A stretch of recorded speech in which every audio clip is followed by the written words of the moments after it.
Sua Excelência, Sr. Presidente da República, Dr. Daniel Francisco Chapo, é muito prazer, muito gosto de estar aqui a intervir neste momento. Senhores membros do Governo, em especial a Senhora Ministra das Finanças, os gestores da GAPI e ilustres convidados. Devem reparar o meu constrangimento. Tinha-me dado 15 minutos e a última hora deram-me 5 minutos para poder intervir, de maneira que tive que condensar num pequeno texto as notas que aqui vou apresentar em nome dos investidores privados que estão como acionistas na GAPI. Na segunda metade da década de 80, Moçambique, por força da conjuntura geopolítica internacional, foi compelido a adotar um sistema econômico neoliberal, abandonando, por isso, o sistema de economia planificada e centralizada, conduzida por um partido único de cariz ideológico socialista. A situação do país não era das melhores. Assolado por uma guerra civil sangrenta e, ao mesmo tempo, cercado por países hostis, a economia do país estava naturalmente deplorável e, por arrasto, as condições de vida social das populações eram péssimas. Por outro lado, os gestores econômicos pertencentes às empresas estatais eram meros funcionários públicos, burocratas, sem qualquer competência para uma atividade econômica, empresarial, competitiva e empreendedora, e propensos a resvalarem por uma situação pantanosa da corrupção.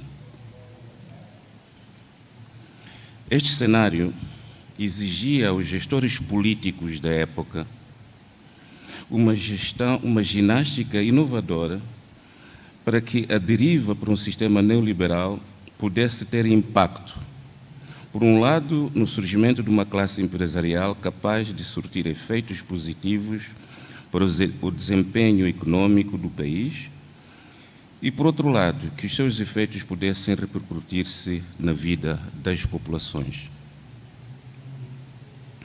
A pressão internacional que se exerceu sobre Moçambique, no sentido de se privatizar o seu obsoleto parque industrial e criar novas oportunidades de negócios, por um lado, e, por outro, a decisão de se instaurar um programa de reestruturação econômica e, mais tarde, um programa de reestruturação econômica e social, desencadeou um frenesim de difícil controle do ponto de vista do estabelecimento de estratégias de desenvolvimento econômico e social, com a previsão de resultados palpáveis a prazo. Contudo, a vontade política da época promoveu algumas iniciativas que surtiram algum efeito até aos nossos dias, e uma delas é no que diz respeito à área de promoção financeira de pequena escala. A GAPI, que hoje comemora 35 anos de vida, surge como gabinete de apoio e consultoria a pequenas indústrias, uma parceria entre o Governo de Moçambique, através do Tesouro, e a Fundação Frederic Ebert, em 1985. O seu foco era o apoio a pequenas indústrias no contexto da passagem da economia planificada para a economia neoliberal, numa perspectiva de desenvolvimento público-privado. Formalmente, a GAPI começa a funcionar a 1 de março de 1990. A sua história acompanha as vicissitudes da história das instituições financeiras nacionais ao longo do período que vai entre a passagem à economia neoliberal até os nossos dias. Eu tenho aqui em frente presidente do CTA, e já tem intervindo muitas vezes sobre essa questão.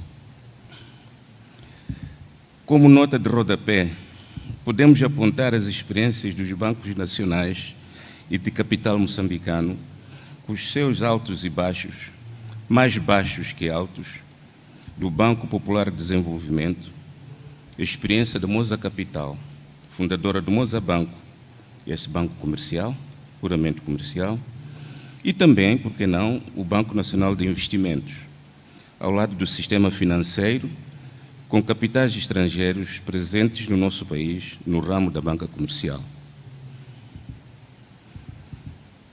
A sobrevivência da GAPI no meio destas turbulências conjunturais no setor financeiro moçambicano mostra a vontade dos seus gestores de encontrar formas de capitalização que lhe permitissem manter o pacote de atividades para o qual constitui o seu objeto.